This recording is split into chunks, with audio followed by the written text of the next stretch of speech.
Shalom, selamat pagi dan salam sehat untuk kita sekalian. Senang rasanya berjumpa lagi bersama dengan ibu bapa dan saudara-saudara.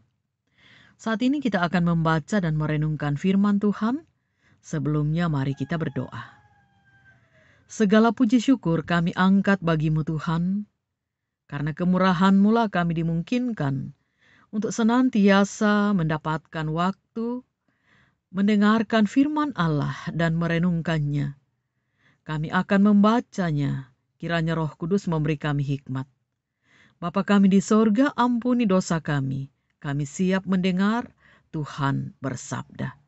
Di dalam Kristus Tuhan kami berdoa kepada Bapa di sorga. Amin. Kitab Kejadian pasal 37 ayat 12 sampai dengan ayat 20.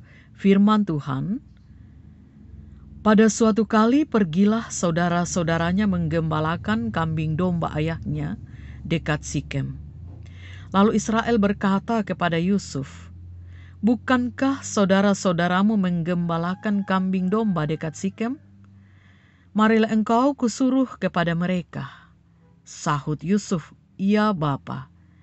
Kata Israel kepadanya, "Pergilah engkau melihat apakah baik keadaan saudara-saudaramu dan keadaan kambing domba, dan bawalah kabar tentang itu kepadaku." Lalu Yakub menyuruh dia dari lembah Hebron, dan Yusuf pun sampailah ke Sikem. Ketika Yusuf berjalan ke sana kemari di padang, bertemulah ia dengan seorang laki-laki yang bertanya kepadanya, "Apakah yang kau cari?" Sahutnya, "Aku mencari saudara-saudaraku. Tolonglah katakan kepadaku, di mana mereka menggembalakan kambing domba." Lalu kata orang itu, "Mereka telah berangkat dari sini, sebab telah kudengar mereka berkata, 'Marilah kita pergi ke Dotan.'" Maka Yusuf menyusul saudara-saudaranya itu, dan didapatinyalah mereka di Dotan. Dari jauh, ia telah kelihatan kepada mereka. Tetapi sebelum ia dekat pada mereka, mereka telah bermufakat mencari daya upaya untuk membunuhnya. Kata mereka seorang kepada yang lain, "Lihat, tukang mimpi kita itu datang. Sekarang, marilah kita bunuh dia dan kita lemparkan ke dalam salah satu sumur ini. Lalu kita katakan, seekor binatang buas telah menerkamnya, dan kita akan lihat nanti bagaimana jadinya mimpi itu." Ayat 21, ketika Ruben mendengar hal itu, ia ingin melepaskan Yusuf dari tangan mereka. Sebab itu ia katakan, "Janganlah kita bunuh dia." Demikian firman Allah, berbahagialah kita yang mendengar dan memeliharanya dalam hidup kita. Amin. Saudara-saudara, tema renungan firman Tuhan untuk saat ini, rencana Allah tidak pernah gagal. Saudara, Allah pasti punya rencana dalam hidup anak-anaknya. Tetapi seringkali untuk sampai pada apa yang Allah rencanakan itu, kita harus melalui liku-liku perjuangan yang tidak ringan. Justru di saat demikian inilah keyakinan kita akan rencana Allah ditantang. Apakah kita tetap percaya atau tidak? Dalam kasus Yusuf, kesempatan yang diberikan Allah demikian indah dalam sejarah umat Allah. Karena itu, persiapannya sangat menggentarkan. Dari luar Yusuf menghadapi tantangan dari saudara-saudaranya. Amarah serta kebencian saudara-saudaranya demikian ekstrim, dan rencananya, kejahatannya terhadap Yusuf sangat keji. Perlakuan mereka terhadap Yusuf, adik bungsunya, itu sangat brutal. Mereka bermaksud merusak impian masa depan anak muda itu.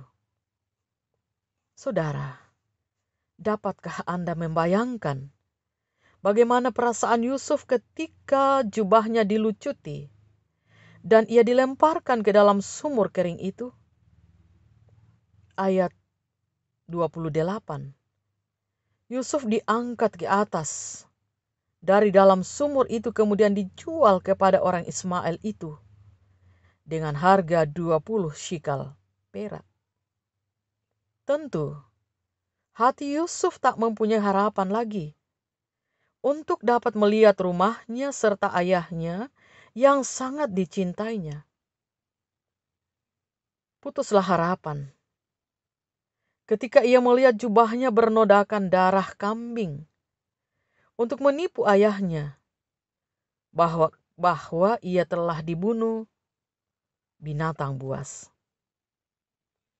Bagaimanakah dengan mimpi Yusuf? Apakah Allah melupakan dia serta mimpi yang diberikannya kepada Yusuf? Tidak, saudara-saudara. Allah justru sedang bekerja mempersiapkan hambanya, yaitu Yusuf, untuk suatu tugas istimewa.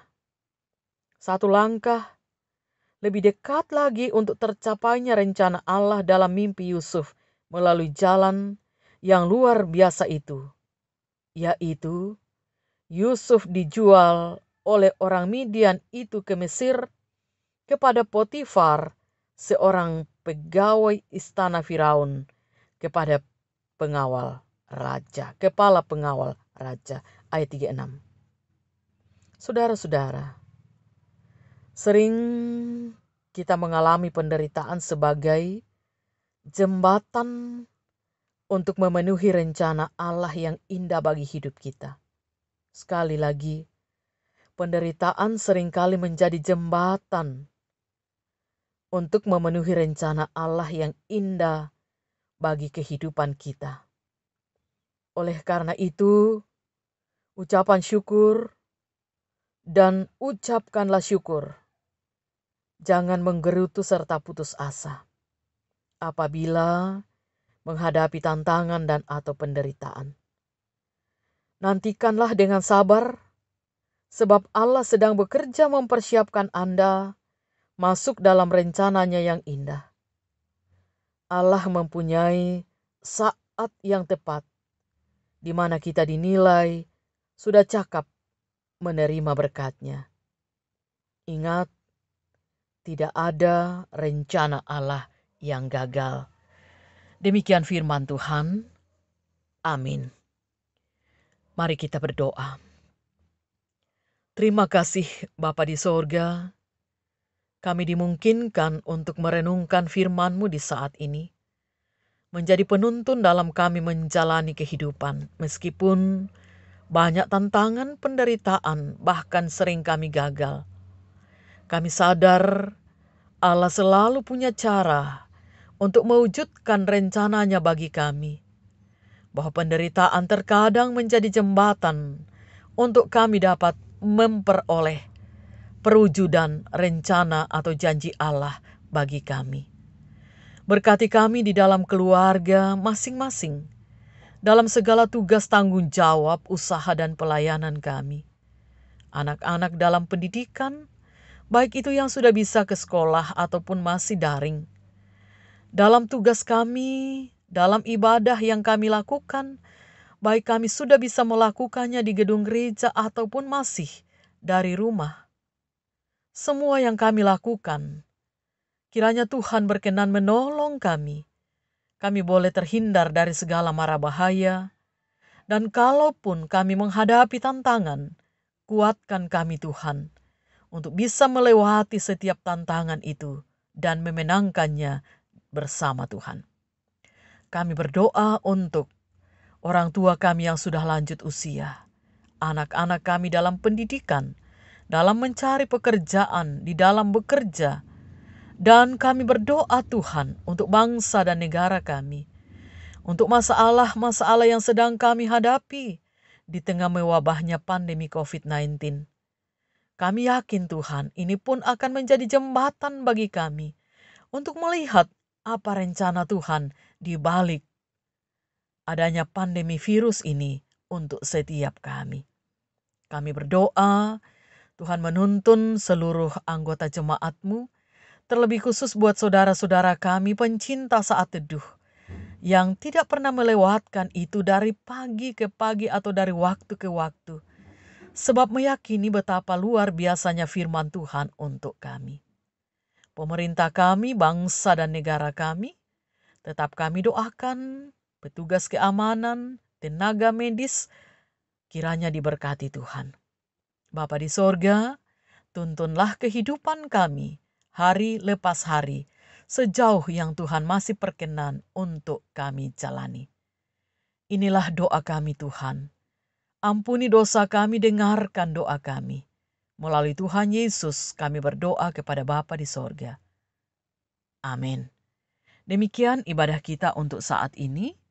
Tuhan Yesus memberkati dan salam sehat untuk kita sekalian.